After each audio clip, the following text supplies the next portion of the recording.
60টি বর্জনীয় এক নাম্বার, বিলম্বে ইফতার করবেন না কখনো। এক নাম্বার, দেরি করে ইফতার করা নিষিদ্ধ। ইহুদিরা দেরি করে ইফতার করে।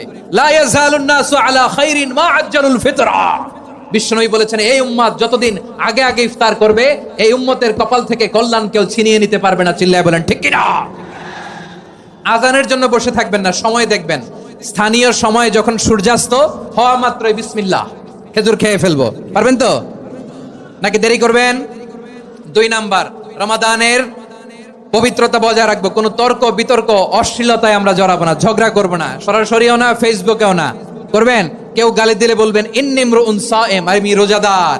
আল্লাহর হাবিব শিখিয়েছেন, কেউ যদি তোমার গালি দেয়, কটু কথা বলে, অশ্লীল কথা বলে, রমজানে তুমিও বলতে পারবে না। তুমি বলতে পারবা ইন্নী ইমরুউন সায়েম, আমি রোজাদার। আজকে থেকে নিয়ত করেন, রমজানে কেউ গালি দিলে আপনি একটা গালি দিবেন নাকি? কি বলবেন? রোজাদার, রমজানের পবিত্রতা আমি ভঙ্গ করতে পারি।